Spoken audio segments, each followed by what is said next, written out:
नमस्ते आप सभी को। तो देश में दिन प्रतिदिन बेरोजगारी बढ़ती जा रही है और उसी को लेकर के मेरा गीत है और कैसे लगा कमेंट बॉक्स में बताएं। बेरोजगारी देश में आई, हालत हुई खराब कि अब हम क्या करें, कि अब हम क्या करें।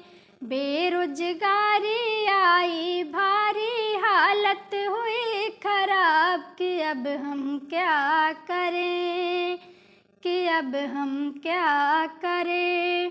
नौकरी का पता नहीं लगता है, सारे लोग सो गए। नौकरी का पता नहीं लगता है, सारे लोग सो गए।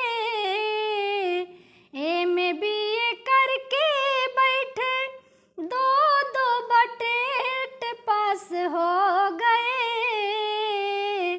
सुपर टेट में दी लटकाई, वैकेंसी न आई कि अब हम क्या करें, कि अब हम क्या करें।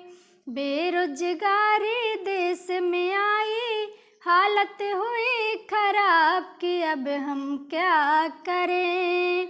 करके मजूरी बाबू पढ़ने को भेजे परदेश में। करके मजूरी बाबू पढ़ने को भेजे परदेश में।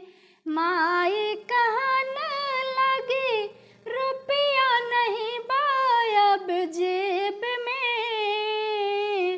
कर्जा लेने धरे गहनवा, मिट गा मोर सपनवा कि अब हम क्या करें, कि अब हम क्या करें। कर्जा लेने धरे गहनवा, मिट गा मोर सपनवा कि अब हम क्या करें, कि अब हम क्या करें। बेरोजगारी आई भारी, हालत हुई खराब कि अब हम क्या करें, कि अब हम क्या करें।